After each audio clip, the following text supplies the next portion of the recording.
Now, the National Bureau of Statistics (NBS) in its selected food prices watch report for April 2024 says prices of rice, garri, tomatoes, beans, yam, and other food items increased in April 2024. The report said that the average price of 1 kg of local rice increased by 155.93%. It said that the average price of 1 kg of white rice increased by 134.98% year-on-year basis. Food prices, which increased by 40% in April, appear to have defied various monetary interventions by the Central Bank of Nigeria. And today on the program, our attention is on the commodities market. Our guest is Femi Adekoya, Managing Director, Integrated Area Precision, who joins us through phone conversation from Ekiti State. You're welcome to Business Express. Thank you so much for having me. Okay, households are not finding it funny. How did we get here where prices of commodities in the market are skyrocketing?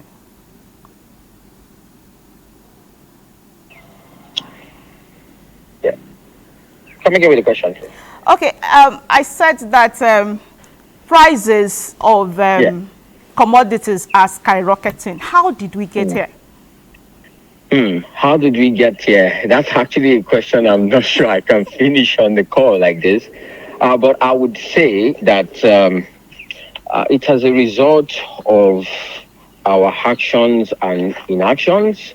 That's how I would summarize it. And to give into more details, we have things that when it comes to food security and of a nation or a society in particular, it's actually more of a medium to a long-term goal, and oftentimes we have been inefficient in effective planning and also considering factors that are actually unpredictable, which is actually part of such as, from the time of COVID-19, I think we can actually date it back to then, to various increase in production prices from oil pumps, farmers also use energy, be it petrol, be it a various lot of things, and which affect the cost of production or cost of logistics in terms of supply chain for taking the food from the farm also to the field, and also considering our post-harvest loss. So a lot of these inefficiencies in our agri-food systems has actually, which is as a result of our action or inaction, has actually caused us to actually get here. And sadly, we have increase in food prices, and sometimes it can be scarce, and that is why we have the increase. Okay. And yes, this is what I would describe as how we actually got here. It's actually a complex system, but if we want to have an efficient system, we need to actually ensure that our food system is effective, and inefficiencies in the system, from farm to fork, is actually eliminated. But we have been experiencing a lot of inefficiencies and also shocks, things around pandemic, things around pest and diseases outbreaks, things around droughts, late irregularities in rainfall pattern caused by climate change, and all sorts. This is why I said actions and inactions. This is the cause of why we are here already. Yeah. All right. Now tell us, how are prices of some commodities like beans, rice, wheat, and palm oil trading now compared to what it was 6 months ago and last year? Okay, compared 6 months ago and last year, I mean, we see sharp increase even within these two periods, be it half a year, 6 months, or the last year. And from statistics, we almost see almost double, like 200% increase in all of this stuff, particularly be it for food or be it for feed for animals, because all of these are very important to providing to us food that we need. So that's actually what we observe from data and even from our experience. Things have doubled in prices. Things have so much doubled in prices.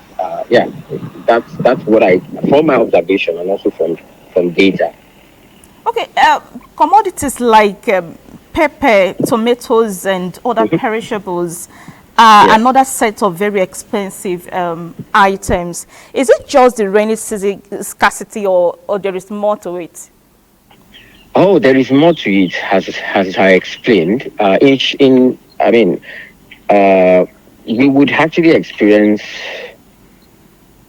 just to say, we when it comes to tomatoes, we are actually one of the highest producers in Africa, but we do not actually produce to actually take care of our population demand. When it comes to our demand, we do not actually meet that, not even in the last 10 years.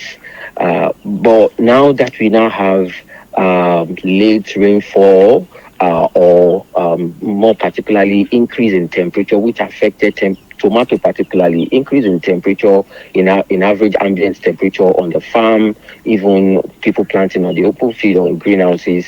We have that increase in temperature that causes flowers to drop, that causes plants to not take up nutrients efficiently, and the proper metabolism. It's not actually happening to ensure that we have the right yield. And diseases are also proliferated in sometimes, in such a situation where you have drought and high increase in temperature, you have more of pest and disease of white flies as such. So these are actually stuff or factors that contributed into the sudden surge or increase in the prices of these perishables, particularly our tomatoes, pepper, and that we use on the household. So we can feel them, particularly because of these factors which I have mentioned. Okay, so in what commodities does Nigeria have comparative advantage, and how can we harness such in order to reduce prices within the country? Okay, Nigeria is so blessed with various range of agroecology. And what I mean is we have different environment to actually grow a lot of things. So when it comes to comparative advantage, we can talk about states.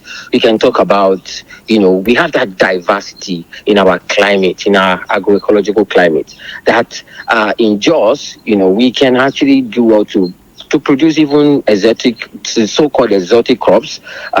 In Ogun State, your state producing cassava. We know of Kaduna because of the abundance of. Sorry, I'm on. So I'm on. So yeah, because of the abundance of sunshine, we have maize. I mean, they are highest producers of maize. These are actually comparative advantage, even at different environments, that we can actually take advantage of, and to actually increase our, better our food security or improve our food security. We from even in the east, we have those into oil palm east production or south. Also in southwest, we also do well with tree crops or commodities, be it cash crops or staple crops also. So to actually say it succinctly, in the best possible way that I can, we have that diversity that gives us varied comparative advantage when it comes to various crops, and not even crops only. Even livestock, as because livestock consumes crop produce, of course, be it grains and other materials. Where you have abundance of raw materials, you can also be able to have a better comparative advantage in your livestock production also. All So right. these are things that I believe that we have comparative advantage. All right, the government, through the Consumer Protection Commission, has vowed to clamp down on traders inflating commodity prices. Do you see that as an option, and how is that going? Mm. Well, I wouldn't say.